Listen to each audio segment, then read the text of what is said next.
Bonjour à tous, sur Go94 pour forhexagone.com. J'ai vu que certains posaient des questions en matière de détection ou de signaux. Bon, je pense pas que ce soit utile d'avoir des signaux. Aussi, j'ai décidé de vous faire une petite vidéo. Juste un petit exemple, comment est-ce que l'on peut le faire. On peut le faire à peu près sur tous les time frames, hein, pour ceux qui veulent ou scalper, ou le mieux c'est H1, H4 bien sûr. On peut même le faire en daily, donc je vais juste vous faire voir une petite astuce qui pourrait s'avérer utile pour vos futurs trades. Voilà. Alors, un exemple, ce que vous voyez là déjà sur ma charte, vous voyez que moi la première chose que je mets en général c'est un zigzag, parce que j'aime bien savoir, ça m'indique un peu si vous préférez les paliers par rapport à une tendance haussière ou une tendance baissière. Là par exemple, effectivement, je l'avais déjà tracé, on va recommencer. Voilà. Qu'est-ce qu'on fait dans ces cas-là pour savoir? On relie les points. C'est ce que vous a expliqué Roland. Hein. Donc moi, par exemple, là, je vais relier mes points bas, ici, vous voyez. Hop. On peut aussi, si vous voulez relier les points hauts, pour voir effectivement le canal de tendance, hein. Ça, on va le mettre par exemple en, je sais pas moi, en vert, tiens, ça me paraît bien en vert. Voilà. Hop.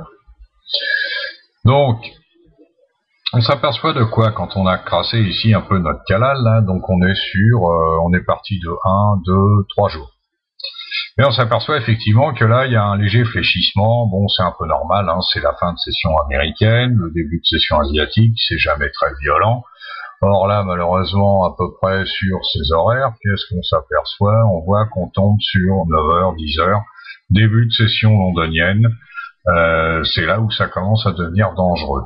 Bon, qu'est-ce qui se passe dans ces cas-là? Vous voyez que la trend commence à passer déjà sous votre oblique de support haussier, parce qu'en fait, en H1, là, la droite que vous avez tracée, c'est ce qu'on pourrait appeler le support haussier, le canal de support haussier en H1.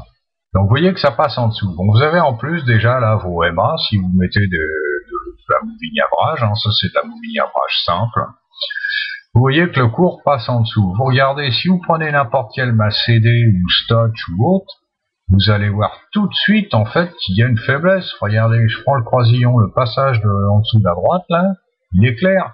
Moi il tombe pile poil sous Matrix en H1. Là, j'ai ma MACD line qui m'indique par une flèche carrément que ça chute. Bon là, ça c'est encore autre chose. C'est l'ADX qui m'exprime carrément qu'il y a un mouvement violent. Et il y a en même temps le booster power qui n'est jamais qu'un flowmeter au niveau des devises, qui indique carrément que les vendeurs sont en train de prendre la main. On n'hésite pas une seconde, on se met en position de vente, on met un stop très court si effectivement on n'a pas trop confiance, on se dit oui, mais il y a tout de même le canal haussier qui est quand même assez puissant, on va voir ce que ça donne. Oui et non, parce que, je veux dire, là, à ce moment-là, vous avez quand même on en serait parti à la position vente sur 1,3974 pour aller toucher sur le point le plus bas, 1,3857, ça fait quand même une descente de 120 pips sur pratiquement en une seule journée, je veux dire, de trading. Ça valait quand même le coup d'engager la chose pour 30 pips. Hein. Je veux dire, en plus, bon, vu la direction des moving average, quand vous voyez que le cours n'arrive pas à toucher la moving average descendante, c'est pas la peine. Je veux dire, là, dans ces cas-là, on poursuit. Et au fur et à mesure que vous avancez dans le temps, vous sécurisez vos gains, vous raccourcissez le stop. Comme ça, vous n'êtes jamais perdant dans le cas où ça repart. Pour ceux qui effectivement étaient partis à l'achat, parce que là c'est le même principe, hein, on peut tracer les droites. Bon, pour ceux qui sont partis à l'achat, si jamais ils ont mis des stops conséquents, ceux qui sont partis de là vont pouvoir sécuriser leurs gains. Donc en fait, là, je veux dire, en traçant vos canaux, ne serait-ce que en weekly, je veux dire, vous vous mettez en H1, vous avez 1, 2, 3, 4, 5 jours. Donc là, vous pouvez tracer vos droites tranquillement. Là, j'en ai tracé une autre, parce qu'en fait, là, bon, depuis, effectivement, que ça a chuté, donc maintenant, on veut savoir si ça va remonter. Et ben, vous retracez une droite, comme j'ai fait ici, là, cette droite-là, vous voyez. Je suis parti donc du point où ça a cassé et je me réaligne sur le plus haut. Et à ce moment-là, pour reprendre position à l'achat, j'attends qu'on vienne casser le support, la résistance, le pied, le support haussier du canal descendant. Je peux faire exactement pareil. À ce moment-là, je peux rallier encore une fois de plus les deux points les plus bas. Bon là, j'ai inversé les couleurs, effectivement, bon, c'est pas grave, hein. Et vous voyez que là, quand même, les plus bas, elle vient à la droite, ouais, voilà, non, elle veut pas. Je recommence, ma chérie, voilà, c'est bien. Vous voyez que déjà, bon, les plus bas commencent à faiblir, quelque part. Je suis même pas encore, voilà, là, je suis aligné à peu près correctement, on va dire, et encore, voilà.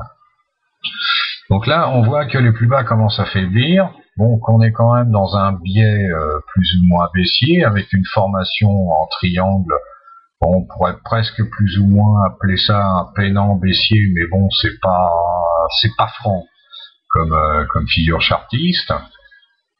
Vous attendez à ce moment-là pour prendre position. Je veux dire, maintenant que ceux qui ont pris les gains au maximum sur la descente, là, pour l'instant, c'est plus la peine de rentrer. Là, je suis toujours sur l'euro USD, comme ça fera un complément pour la suite de l'euro USD. Mais vous attendez que ça casse ou ici, ou que ça repasse ici, en dessous, pour prendre position. C'est pas plus dur que ça. Quand vous voyez ce genre de figure là, ça veut dire que la paire ici, là, toute la journée elle s'est mise en range. Là, c'est même pas la peine d'essayer de rentrer. Sauf peut-être sur 5 minutes quand vous voyez un truc pour faire 10 pips. Mais bon, c'est peut-être pas très rentable, hein. Il prendre des risques pour pas grand chose. Voilà, c'est tout ce que j'avais à vous dire. On se retrouve bientôt. Si vous avez des questions, pas de problème, je suis toujours disponible. Merci à vous.